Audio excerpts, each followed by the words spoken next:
Can I get the handful? Sure.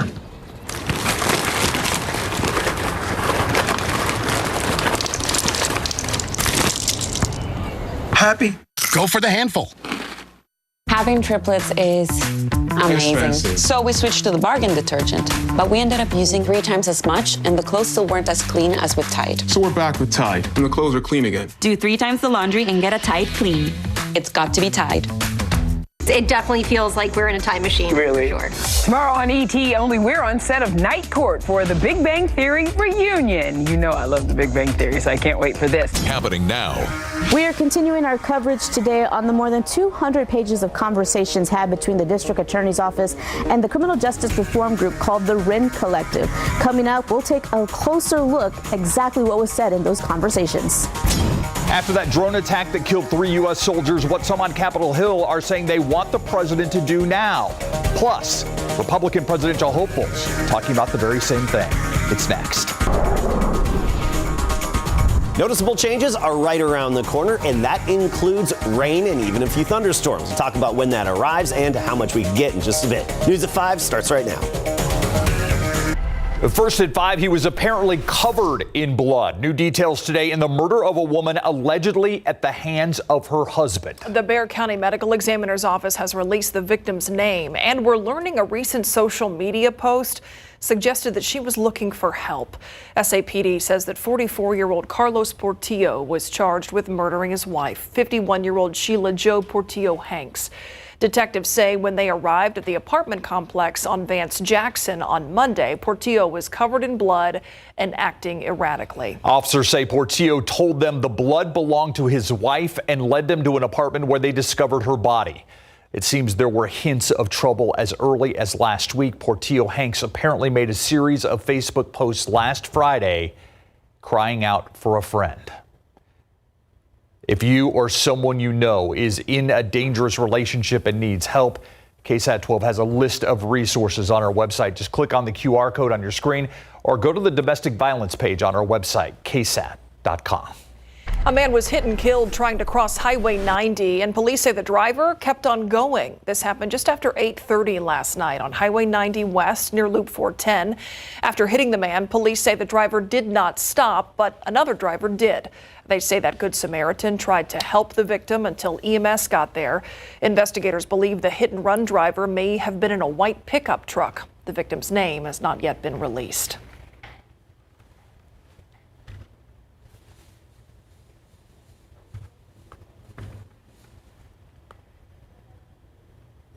Police say a man in charge of taking care of a 4-month-old is accused of harming the child, causing severe injuries.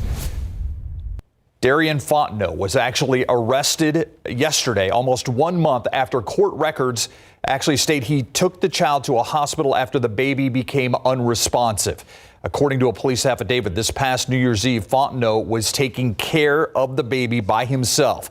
Police say he told them at one point the baby was crying and that he, quote, struggled to soothe, unquote, the baby.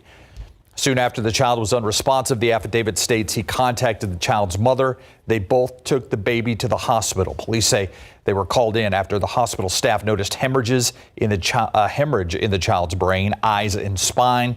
Fortunately, investigators say that child is recovering tonight. Let's check the weather situation right now. Let's go to Adam Caskey. Adam. Yeah, and Steve, we have those high, thin clouds overhead, which gave us a beautiful sunrise, but I'm afraid they're getting a little too thick out there right now to provide a lot of color in our sunset this evening. You can see they've thickened up a little bit. They're layered, and I do think we'll have a nice sunset, but maybe not as spectacular as recent sunrises and sets. 42 this morning, that's exactly average. 69 this afternoon, that's 4 degrees above average. And notice the record low, 0 degrees. I'm going to go back to that. The record low, 0 degrees for this day. That's the all-time record low in San Antonio, set on this day in 1949. We had snow on the ground, very cold air in place, and you need that snow to really get that cold around here at our latitude. Looking at our visible satellite imagery, I mentioned those clouds streaming in from the southwest. There will be a nice sunset, just not as spectacular for everybody because they're thickening up in spots. And this is actually going to lead to more significant cloud cover later tonight and tomorrow morning. I think that's going to lead to some areas of fog as well. 70 degrees right now in Del Rio, comfortable 67 in Leon Springs, 72 in Floresville. These are the days we waited for all summer long, the hottest summer on record. And now we're basking in the 60s and 70s in the afternoon. Wind crest right now at 70. Temperatures falling down into the 50s later tonight. By midnight, 52 degrees, calm wind. We'll talk about fog and when the rain returns in just a bit. All right, thank you, Adam. The rodeo season is upon us. Don't forget, a scene from the Old West will be recreated downtown this weekend. Join us for the annual Western Heritage Parade and Cattle Drive. You can line the parade route and watch as bands, carriages, horses, and all those famed Texas Longhorn cattle make their way right down Houston Street. It is quite a sight. The parade's set to begin at 11 a.m. this Saturday. If you can't be there in person, we got you covered. You can watch the procession on all of our platforms on KSAT 12, KSAT Plus, YouTube, and on KSAT.com. Now we turn to the very latest on the situation at the White House and the decisions that apparently have already been made. We're talking about the fact that 3 U.S. troops were killed in Jordan by a drone attack. Julia Benbrook joins us live from Washington this evening to talk about the very latest on this. Hi, Julia. Good evening. The White House formally announced this afternoon that they believe an umbrella group of militants called Islamic Resistance in Iraq was responsible for the drone attack. Earlier this week, President Joe Biden said that he knows how he's going to respond, but the clock is ticking and he has a delicate balancing act ahead of him.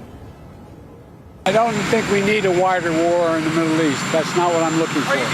It's been 3 days since a drone attack killed 3 U.S. soldiers and injured dozens more in Jordan. The U.S. says the Iran-backed militants launched the strike. Iran denies involvement, but President Joe Biden says they're not innocent. I do hold them responsible in the sense that they're supplying the weapons to the people who did it. The president now faces the tough task of punishing the perpetrators without escalating tensions in the region. Sure, it feels good. It feels macho to say that we are going to destroy our enemies. But at this time, what the United States often does best is not simply go in half-cocked, but rather gather our allies, bring a force to bear. The question for the commander-in-chief is whether his actions in the coming days will convince Iran and its proxies that America's tolerance has been exhausted.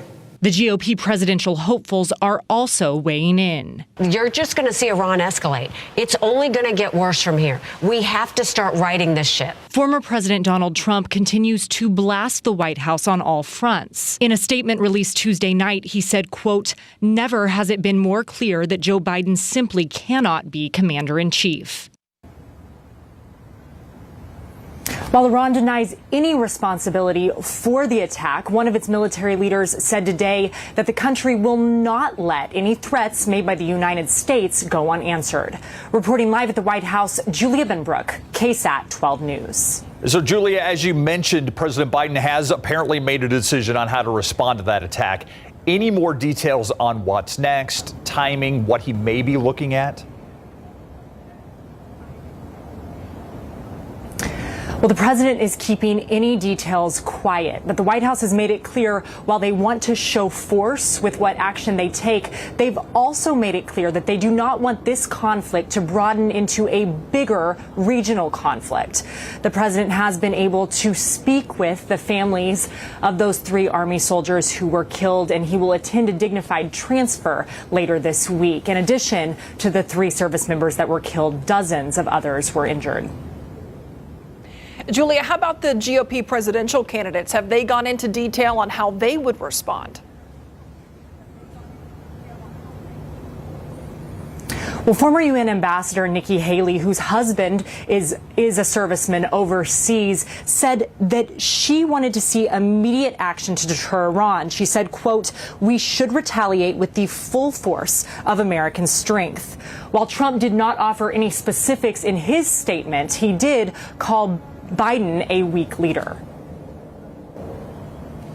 Julia Benbrook reporting live from the White House. Thank you, Julia. Take a look outside right now. This is I-10 in Frio, and you can see what looks like some construction going on there. Actually, probably repairs. I don't know if you remember yesterday there was an accident there where a gravel truck rolled over. I don't know if this has anything to do with that, but it looks like there's certainly some types of repairs that are going on there. This is I-10 at Frio. I believe it's the westbound lanes of I-10. Certainly a lot warmer out there right now than it was on this day in history. Can you believe it was actually 0 degrees at one point on this day? Take a look at that. I can't believe it. Here's Justin Horn. Hey there, everyone. Meteorologist Justin Horn here. If you're digging through the weather logs like myself, you would find that today's date is a notable one. January 31st is an important date in San Antonio's weather history. Let's go back to 1949. Picture this. There's snow on the ground in San Antonio. Skies are clear and the morning temperature plummets all the way to 0. It's the coldest temperature San Antonio has ever seen. I can imagine fireplaces were lit up across the city. Because of San Antonio's latitudinal location, it's hard to get that cold here. Even in the big freeze of 2021, we didn't fall that far. For perspective, here's a look at the top 5 coldest temperatures San Antonio has seen since records have been kept. As with any major event, it takes the perfect confluence of factors to make extreme weather occur. In this case, a powerful Arctic front plunged through South Texas just days before. But even the coldest of air masses won't get us to 0 in South Texas. It took another component, snow. We actually got quite a bit of it. On January 30th, an overrunning pattern brought 4 inches of snow to San Antonio. And with that snow on the ground, it helped to make things a little bit colder. Snowpacks, just like up north, help to release heat and energy, especially on clear nights, back up into the atmosphere. That did it. The mercury dropped to 0, and it's a record that stands to this day. Amazingly, it was even colder in surrounding communities. It dropped to 7 below in Kerrville. Want to read more? Click on this QR code for my article titled "The Night That San Antonio Dropped Down to 0." You know, cold weather like that makes a lot of us worry about the power going out. So that's why most people buy a generator, so they're prepared. But it doesn't do any good if it doesn't work, right? So what you need to know about generator maintenance, up next.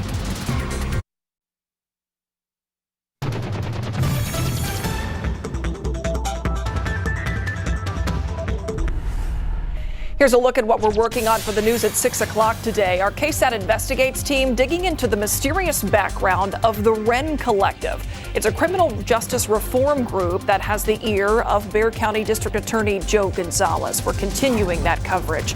Plus, could Bexar County be switching gears on a $900,000 gun violence contract?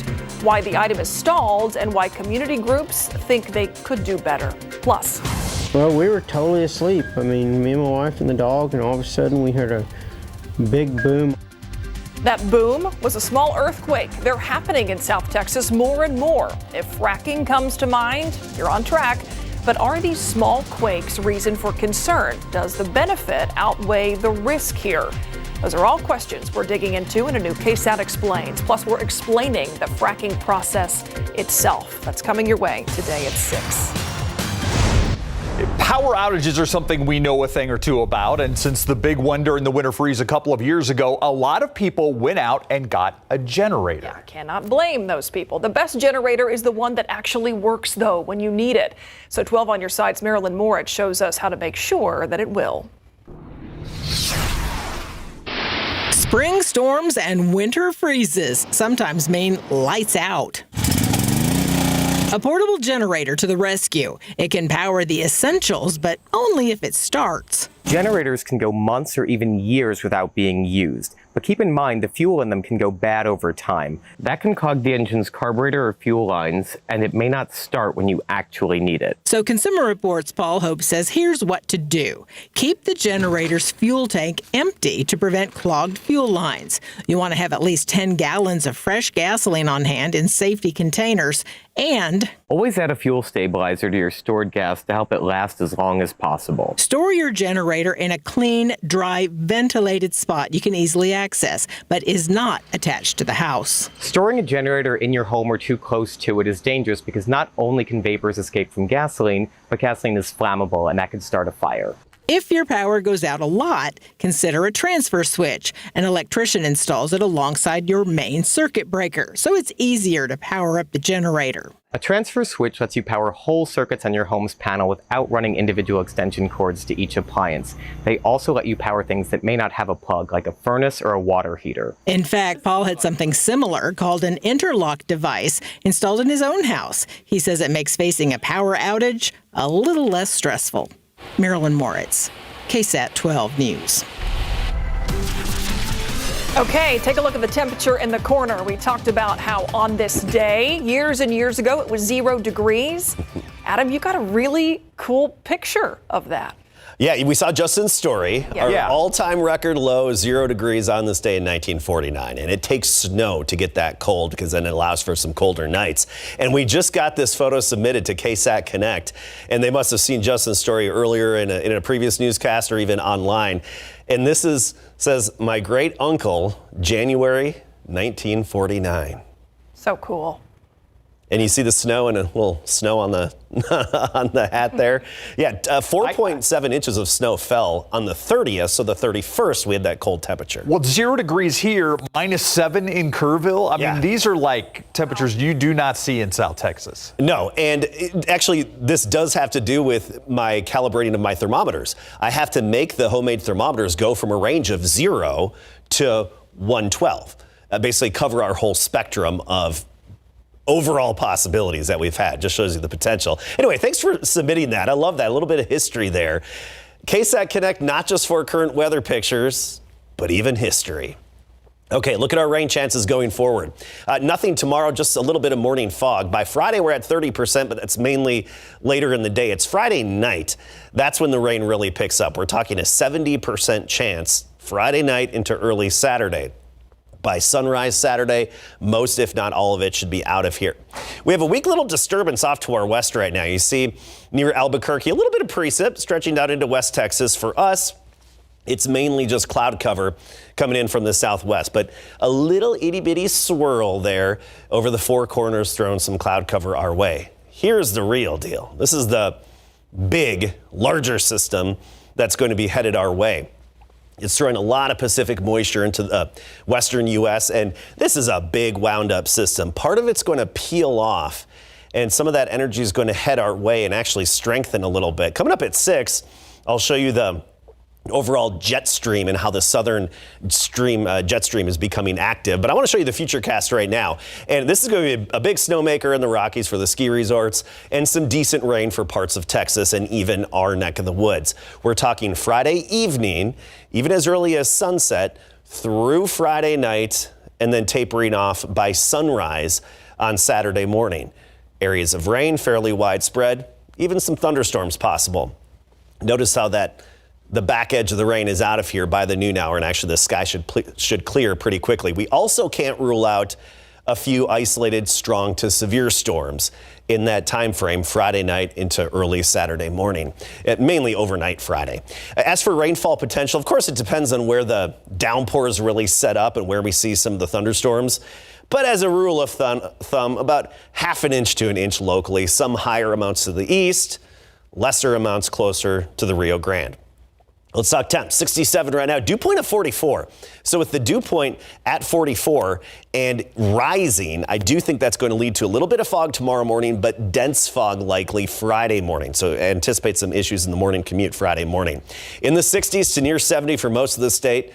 Alpine an exception at 58, but 71 Castroville, 65 Helotes, Stinson on the south side at 70. By tomorrow morning, we're starting the day in the upper 40s, and the temperature is going to meet the dew point.